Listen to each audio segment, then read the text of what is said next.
आप लोगों का आज का टॉपिक है शंकु के छिन्नक का आयतन। देखो, प्रश्नावली 7.3 में प्रश्नावली 7.3 में एक ये टॉपिक था शंकु के छिन्नक का आयतन या वॉल्यूम ऑफ फ्रस्ट्रम। ठीक है, इसे बाल्टी भी बोलते हैं। ठीक है, देखो शंकु क्या होते हैं। शंकु मतलब कोन। कोन, अगर कोन को कहीं से काट दिया जाए, जैसे मान लो एक कोन था, ठीक है, हमने इस कोन को यहाँ से काट दिया। काटने के बाद ये देखो दो भागों में टूट जाएगा। ठीक है, तो ये भाग है, हमें इस भाग का क्या निकालना है, वॉल्यूम। इस भाग का हमें आयतन निकालना है। कैसे निकालेंगे, देखो उसको अभी समझाएंगे कैसे निकाला जाता है। ठीक है, अच्छा ये देखो, ये दो रेखाएं क्या है, एक दूसरे के समांतर हैं। जैसे मान लो समांतर मतलब पैरेलल हैं, तो अगर ये एंगल अल्फा है तो ये एंगल कितना होगा, ये एंगल भी अल्फा होगा कि नहीं होगा। यदि ये दो रेखाएं क्या है, समांतर हैं, एक दूसरे के पैरेलल है, ये एक उनको क्या है, एक तिर्यक रेखा काट रही है। अगर ये एंगल अल्फा है तो ये एंगल भी क्या होगा, अल्फा होगा। ये समांतर रेखाओं की थ्योरम में पढ़ाया गया है आप लोगों को। ठीक है, अब देखो इस छिन्नक का हमें आयतन निकालना है। ये छिन्नक है, बाल्टी है, देखो बिल्कुल बाल्टी के शेप का है कि नहीं है। कहीं कहीं हिंदी में इसे बाल्टी भी लिख देते हैं क्वेश्चन में आपके, कि उस बाल्टी का आयतन निकाले जिसके इस वाले सिरे की रेडियस इतनी है और इस वाले सिरे की रेडियस इतनी तथा बीच की गहराई, ये गहराई इतनी है, तो उसका आयतन निकालना है समाकलन विधि द्वारा। तो देखो मान लो ये वाई एक्सिस थी, ये एक्स एक्सिस थी। ठीक है, हमने क्या बना दिया, शंकु का छिन्नक बना दिया। शंकु का छिन्नक बनाया, ये ए बी रेखा है, ये सी डी रेखा है, और ये इधर वाला बड़े वाले भाग पे सरफेस है, ये छोटे वाले भाग के सरफेस है। तो ये यहाँ से लेके यहाँ तक की बीच की दूरी इसकी गहराई कहलाएगी या हाइट कहलाएगी बाल्टी की। ठीक है, अब अगर हम ए बी रेखा को बढ़ाते चले जाएं ऐसे ऐसे डॉट डॉट डॉट डॉट करके, ये देखो मैंने इसे ग्रीन पेन से बढ़ाया है धीरे धीरे धीरे। ठीक है, और इस वाली रेखा को मान लो ये एक ऐसे रेखा बन रही थी, अभी ये एक ऐसे रेखा बन रही थी और ये एंगल अल्फा था, ये एंगल अल्फा था। ये रेखा इस रेखा के क्या थी, ये लाइन इस लाइन के क्या है, पैरेलल है। ये रेखा इस लाइन के पैरेलल है। तो अब ये देखो, अगर इस रेखा को आगे बढ़ा दे, थोड़ा सा इस रेखा को थोड़ा सा आगे बढ़ा दें और इस रेखा को बढ़ा दें, तो ये एक तिर्यक रेखा है कि नहीं। देखो तो ये एंगल अल्फा है, तो ये एंगल भी कितना हो जाएगा, अल्फा हो जाएगा। ये एंगल भी अल्फा हो जाएगा। अब देखो इस ट्रिंगल में चलते हैं, ट्रिंगल ए बी ई में। ट्रिंगल ए ई बी में अगर tan अल्फा निकाले तो tan अल्फा बराबर क्या होता है, बी ई अपॉन ए ई। देखो tan अल्फा बराबर हमने ट्रिंगल ए बी ई में निकाला तो बी ई अपॉन ए ई। ठीक है, अब अगर ऐसे ही ट्रिंगल इसमें निकाले ओ बी एफ में, ट्रिंगल ओ बी एफ में निकाले, ओ बी एफ में tan अल्फा बराबर क्या होगा, B F upon O F, B F upon O F हो जाएगा। अब देखो ये भी tan अल्फा है और ये भी tan अल्फा है, तो ये दोनों tan अल्फा बराबर करा देंगे। ठीक है, ये दोनों tan अल्फा बराबर करा दोगे और जो रिलेशन आएगा वो रिलेशन निकाल लिया जाएगा। अब अगर देखो ये ए बी रेखा थी, ए बी रेखा को अगर आगे बढ़ाते जाएं डॉट डॉट करके, तो ओ बी रेखा क्या है, ओरिजिन से गुजर रही है और एक्स अक्ष के साथ कितना अल्फा कोण बना रही है। तो अगर O B Rekha A B रेखा का समीकरण देखा जाए, इक्वेशन देखी जाए, तो y बराबर एम एक्स होगी कि नहीं। मूल बिंदु से जाने वाली तथा प्रवणता जितनी प्रवणता मतलब स्लोप बनाने वाली रेखा का समीकरण क्या होता था, y बराबर एम एक्स होता था। तो देखो यहाँ पर हम लोग समीकरण क्या लिखेंगे, समीकरण हम लोग लिखेंगे रेखा ए बी, क्योंकि अब हमें केवल ए बी में काम कर रहे थे। तो रेखा ए बी का समीकरण क्या होगा, y बराबर एम एक्स, और m किसके बराबर होता था हमेशा, tan अल्फा के बराबर। अब देखो tan alpha B E upon A E रख देना, चाहे B F upon O F रख देना, कोई दिक्कत नहीं है। ठीक है, तो यहाँ पर tan अल्फा तुम बी ई अपॉन ए ई रखना। ठीक है, tan अल्फा को बी अपॉन ए रख दिया, इंटू एक्स कर दिया। अब देखो वॉल्यूम का फार्मूला क्या होता था, वॉल्यूम बराबर इंटीग्रेशन। अब देखो इसमें इंटीग्रेशन कहाँ से लगाएंगे, ये सबसे ज़्यादा इंपॉर्टेंट है। देखो इस फिगर में इंटीग्रेशन की लिमिट है, जो इस पॉइंट से लगा के इस पॉइंट तक लगाएंगे, जी से एफ तक लगाएंगे, क्योंकि हमें केवल इसी सरफेस का वॉल्यूम निकालना था। कोई लिमिट ओ से एफ मत लगा देना, लिमिट जी से एफ ही लगेगी। तो देखो हमने इस पे लिमिट कहाँ लगाई, ये वॉल्यूम में जी से एफ, और formula Y pi Y square into D X. ठीक है, इसी तरह इसका सरफेस एरिया क्या होता था, 2 पाई इंटीग्रेशन में लिमिट कहाँ से, जी से F Y √1 plus D Y upon D x का whole square into D X. देखो अब इसको एक क्वेश्चन के जरिए समझने की कोशिश करते, क्वेश्चन के जरिए करेंगे तो बहुत जल्दी और आसानी से समझ में आ जाएगा। अभी उसका बेसिक प्रोसेस बता चुके थे। अब देखो जैसे क्वेश्चन दिया गया है, एक बाल्टी का आयतन ज्ञात करो जिसकी गहराई 4 सेंटीमीटर और अंतः सिरों की त्रिज्याएं 3 सेंटीमीटर है और 6 सेंटीमीटर है। इंग्लिश में अगर इस क्वेश्चन को देखें तो दिया गया है find the volume and surface area of the frustum of a right circular cone whose thickness is 4 cm and radius of the ends are 3 cm and 6 cm। तो देखो इसमें कहा गया है कि हमारे पास क्या था, एक बाल्टी है, बाल्टी के इस सिरे की रेडियस कितनी थी, रेडियस यहाँ से लगाकर यहाँ तक ही होगी, क्योंकि यहाँ अगर ए और डी देखा जाए तो क्या हो जाएगा, डायामीटर मतलब व्यास हो जाएगा। तो रेडियस कितनी ए जी, इस वाले सिरे की रेडियस 3 है और बड़े वाले सिरे की रेडियस मतलब बी एफ कितनी थी, 6 थी पूरी। ठीक, अब देखो ये हो गया। और गहराई कितनी दी गई थी, मतलब गहराई मतलब जी से एफ के बीच की दूरी कितनी थी, 4 थी। ठीक, जी से एफ की दूरी कितनी थी, 4 थी। अब देखो क्या करोगे, यहाँ से एक बिल्कुल एक्स अक्ष के समांतर लाइन खींच दोगे और ये एंगल कितना मान लोगे, अल्फा मान लोगे। अब देखो सबसे पहले क्या लगाएंगे, ट्रिंगल ए बी ई में, ये पॉइंट हमने ई माना है, ट्रिंगल ए बी ई में क्या हो जाएगा, tan अल्फा बराबर बी ई अपॉन ए ई। ठीक है, अब देखो बी ई की वैल्यू कितनी आएगी, बी की वैल्यू देखो ये अगर इतनी दूरी यहाँ से यहाँ तक की दूरी 3 है, ये दोनों देखा है समांतर है, तो हर जगह दूरी कितनी 3 होगी कि नहीं होगी। तो यहाँ से ई से लगा के एफ तक की भी दूरी 3 है और देखो बी एफ पूरी कितनी थी, 6 थी। ठीक है, तो 6 में ये वाली 3 इतनी रिड्यूस हो जाएगी, इतनी ये 3 घट जाएगी, तो ये कितनी बचेगी, बी ई 3 ही तो बचेगी। तो बी देखो, बी की वैल्यू 3 रख दी और ए ई की वैल्यू कितनी थी, जितनी जी एफ की होगी उतनी ए ई की होगी। तो ए ई की वैल्यू कितनी हो गई, 4 हो गई। यहाँ से लगा के यहाँ तक की दूरी 4 ही है, देखो नीचे दिया गया तो 4 हो गई, तो 3/4 हो गया। ठीक, अब देखो चाहे तुम ट्रिंगल ओ बी एफ ले लो और चाहे ट्रिंगल ओ ए जी ले लो, कोई फर्क नहीं पड़ेगा। ठीक है, तो हम ट्रिंगल ओ ए जी ले ले चाहे ओ बी एफ ले लें, तो हमने ले लिया ट्रिंगल ओ ए जी में, ट्रिंगल ओ ए जी में देखो ओ ए जी में tan अल्फा बराबर कितना होगा, ये ए जी की वैल्यू 3 है और ओ जी की वैल्यू पता नहीं, तो हमने ओ जी को जो कहते हैं लिख दिया, जैसे का तैसा लिख दिया। ठीक है, अब क्या कराओगे, देखो ये भी tan अल्फा था और ये भी tan अल्फा था, तो ये tan अल्फा बराबर करा देंगे।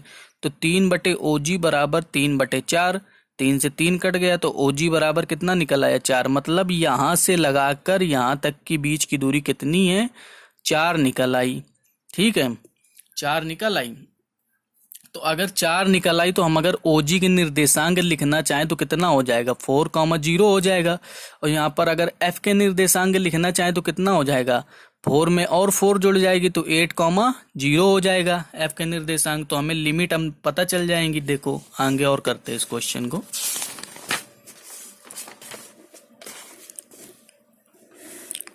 देखो y बराबर क्या होगा, tan अल्फा इंटू एक्स, और tan अल्फा की वैल्यू कितनी 3/4 मिल गई थी, तो 3/4 रख देंगे इंटू एक्स। अब देखो वॉल्यूम में इंटीग्रेशन लिमिट हमने क्या बोला था, जी से एफ जाएंगे, जी कितनी आ रही थी 4,0 आ रही थी, तो जी एक्स वाली लिमिट लेंगे तो 4, और वहां पर कितना एंड पॉइंट 8 निकल रहा था कि नहीं निकल रहा था, तो 4 से 8 हो गया पाई। वाई की वैल्यू देखो यहाँ से रख देंगे, y की वैल्यू यहाँ से उठा के रख दोगे y स्क्वायर की, और इसे सॉल्व कर लोगे। ठीक है, इसी तरह सरफेस एरिया भी इसका निकाल लोगे, क्योंकि y की वैल्यू पता है, dy अपॉन dx करके वो सब निकाल लोगे, और लिमिट उसमें भी 4 से 8 होगी। ठीक, अब देखो इस क्वेश्चन को करने का एक दूसरा तरीका और होता है। इस क्वेश्चन को करने का दूसरा तरीका ये है कि ये y एक्स है, ये एक्स अक्ष है। कोई कह दे कि सर हम क्या करेंगे, हम सीधा मान लेंगे कि जो इसका दूसरा सिरा था, बाल्टी का छोटा वाला सिरा था, वो हमेशा वाई अक्ष पे रहे। अभी हमने क्या माना था, वाई अक्ष से थोड़ा दूर माना था, तब डायग्राम कुछ ऐसे बना था, इमेजिन करो। और हमने क्या किया, मान लिया कि छोटा वाला सिरा नहीं, हमने यहीं पर मान लिया वाई अक्ष पर, और बड़ा वाला सिरा कहीं यहाँ पर है। ठीक है, तो देखो इसमें क्या करते हैं, इसमें इतना याद रखना कि y की इक्वेशन क्या हो जाती है, mx प्लस सी क्या होता है, यहाँ से लगाकर और यहाँ तक की बीच की दूरी, कितनी दूरी पर काट रहा है, देखो 3 दूरी पर काट रहा था, 3 दूरी पर काट रहा था। या तो इसको मोटे मोटे अगर शब्दों में समझना चाहो तो ये समझ लो, जितनी रेडियस छोटे वाले सिरे की होगी वो सी की वैल्यू हमेशा हो जाती है जब इस प्रोसेस से करोगे, ठीक है। तो सी की वैल्यू कितनी है, 3 है, और m इंटू एक्स, एम की वैल्यू क्या होती है, हमेशा tan अल्फा होती है। अब देखो tan अल्फा की वैल्यू निकालना है, तो हमने मान लिया ये एंगल अल्फा है, ये एंगल अल्फा है, तो अगर इस रेखा को आगे बढ़ाएं और इस रेखा के क्या है, ये इस रेखा के ये समांतर रेखा है, ए ई रेखा के किसके, ओ एफ के समांतर है कि नहीं है। तो अगर ये एंगल अल्फा है तो ये एंगल भी अल्फा हो जाएगा। तो देखो इस वाले ए बी ई में tan अल्फा लगाएंगे। ये अगर दूरी यहाँ से यहाँ तक की 3 है तो यहाँ से यहाँ तक की भी दूरी कितनी होगी, 3 होगी। अब ये यहाँ से यहाँ तक की पूरी दूरी 6 थी, 6 में अगर ये दूरी इतनी 3 घटा देंगे तो ये 3 बच जाएगी कि नहीं बच जाएगी। tan अल्फा बराबर क्या हो जाएगा, बी ई अपॉन ए ई, ठीक है। तो बी की वैल्यू कितनी है 3, और ए की वैल्यू कहाँ, यहाँ से यहाँ तक की 4 है, देखो 4 दी गई थी, गहराई 4 हो गई, 3/4। अब देखो y की इक्वेशन क्या आ जाएगी, tan अल्फा की वैल्यू हम 3/4 रखा देंगे तो 3/4 x प्लस 3, ठीक है। इस प्रोसेस से करने का सबसे बड़ा बेनिफिट ये है इस पे कि यहाँ पर लिमिट निकालने वाली झंझट नहीं रह जाती यहाँ पर, क्योंकि लिमिट देखो यहाँ पर मूल बिंदु के निर्देशांक हमेशा 0,0 होते, तो x की वैल्यू भी 0 निकल के आएगी, और यहाँ पर 4,0 निकल के आएगी, तो मतलब x2 की वैल्यू 4 निकल आएगी। तो यहाँ पे लिमिट सीधा 0 से 4 pi Y square into D X करके सॉल्व कर देंगे। और देखो सरफेस एरिया के लिए 2 पाई लिमिट 0 से 4 हो जाएगी, y √1 plus D Y upon D x का whole square into D x. और यहाँ पर y की इक्वेशन लेकिन ये रहेगी, ये हमेशा याद रखना, ठीक है। ये इसका सेकंड प्रोसेस हो गया। अब देखो एक दूसरे तरीके का question, a sphere of diameter, sphere मतलब गोला, एक गोले का डायामीटर मतलब व्यास दिया गया है कितना, 18 centimetre, is divided into 3 part. उस स्पेयर को, गोले को 3 भागों में तोड़ा गया है और तीनों भागों की जो हाइट है, ऊंचाई है, बराबर है, मतलब 3 बराबर भागों में उस गोले को तोड़ा गया है। बाई 2 पैरेलल प्लेन्स, कुछ 2 समतलों द्वारा उस गोले को 3 बराबर भागों में तोड़ा गया है। Find the value of each part, प्रत्येक भाग का आयतन ज्ञात करो, किसके द्वारा, इंटीग्रेशन मेथड, समाकलन विधि द्वारा, ठीक है। ये इसका कहने का मतलब है। तो देखो इस क्वेश्चन को कैसे करेंगे, सर्वप्रथम हम क्या करेंगे, गोला बना लेंगे। अब देखो गोला होता तो 3D है, लेकिन हम 3D बना नहीं सकते, तो 2D में ही से इमेजिन करो कि ये 3D आकृति है, ये 3D आकृति है, ठीक है। देखो इसका डायामीटर कितना दिया गया था, डायामीटर व्यास 18 सेंटीमीटर। तो इसकी अगर ये मूल बिंदु है, ओरिजिन है, तो ओरिजिन से यहाँ से लगा के यहाँ तक की दूरी 9 होगी, मतलब इसकी रेडियस कितनी हो जाएगी, 9 हो जाएगी, रेडियस मतलब त्रिज्या, ठीक है। यहाँ से लगा के यहाँ तक की भी दूरी 9 हो जाएगी, ठीक।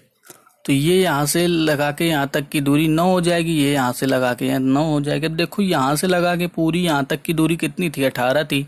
अगर इसे 3 बराबर भागों में तोड़ेंगे तो प्रत्येक भाग की लंबाई कितनी होगी, 6 होगी प्रत्येक भाग की डिस्टेंस। तो यहाँ से यहाँ तक की डिस्टेंस 6 हो गई, यहाँ से यहाँ तक की डिस्टेंस 6 हो गई, और यहाँ से यहाँ तक की डिस्टेंस 6 हो गई, ठीक है। 6 क्योंकि 18 थी और 3 बराबर भागों में तोड़ेंगे तो 6 में टूट जाएगी।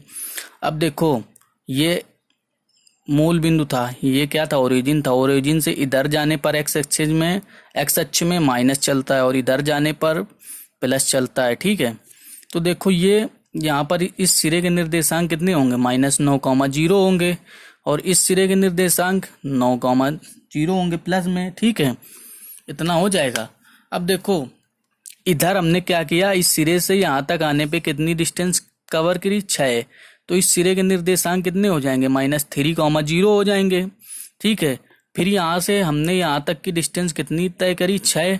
तो -3 में +6 और जोड़ देंगे तो कितना आ जाएगा, 3। तो 3,0 यहाँ तक हो गया, ठीक है। और इधर फिर 6 और जोड़ देंगे तो ये 9,0 पहले से था तो 9,0 हो गया।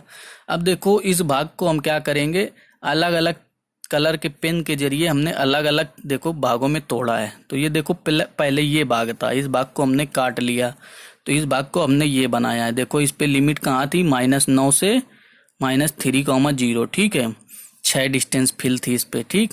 अब देखो इतना भाग इस पोर्शन को काट के निकाल लिया, इस पोर्शन को काट के निकाल लिया, इसकी लिमिट -3,0 से कितनी थी, 3,0, तो 3,0 फिल कर दिया।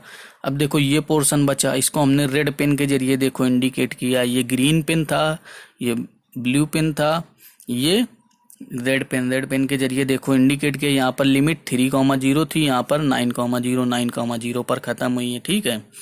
अब देखो इस वाले पोर्शन का वॉल्यूम क्या होगा, वॉल्यूम बराबर माइनस लिमिट कहाँ से है, 9 से -3 है, तो -9 से 3 और पाई वाई स्क्वायर इंटू dx। अब देखो तुम्हें ये तो हमने पहले ही बता चुका हूं मैं तुम्हें कि जब गोला बनता था तो गोले के लिए हमारी इक्वेशन क्या होती थी, वृत्त का समीकरण होता था x² + y², और रेडियस में जो गोले की रेडियस होती थी वो रेडियस फिल कर देते थे, तो 9 का स्क्वायर, तो y² बराबर क्या हो जाएगा, 81 का स्क्वायर - x², तो y की वैल्यू उठा के यहाँ रख देंगे, इसे सॉल्व कर लेंगे। अब देखो इसमें लिमिट कहाँ से जा रही थी, -3 से +3, तो वॉल्यूम में क्या हो जाएगा, -3 से +3 पाई y² इंटू dx, और y की वैल्यू पता है 81 - x²। ऐसे इसमें देखो लिमिट कहाँ जा रही थी, 3 से 0 और 9 से 0, तो मतलब 3 से 9 जा रही थी लिमिट, पाई y² y की वैल्यू पता है 81 - x² इंटू dx। ऐसे अगर सरफेस एरिया पूछा है तो सरफेस एरिया का फार्मूला आपको पता है, ये 2 पाई, और लिमिट देख लेना बस, इसमें -3 से तो -3 कर देना, और क्या हो जाता था, y इंटू 1 + dy/dx का होल स्क्वायर इंटू dx हो जाता था। तो ये इसका सरफेस एरिया हो जाएगा। तीनों का अगर सरफेस एरिया अलग अलग निकालना है तो बस लिमिट का ही अंतर आएगा, इस पे लिमिट ही चेंज होती है, बाकी ये बहुत सरल है, ठीक है। तो अब ये चैप्टर भी आपका कंप्लीट हो गया, इसके भी क्वेश्चन करेंगे आप लोग, ठीक है।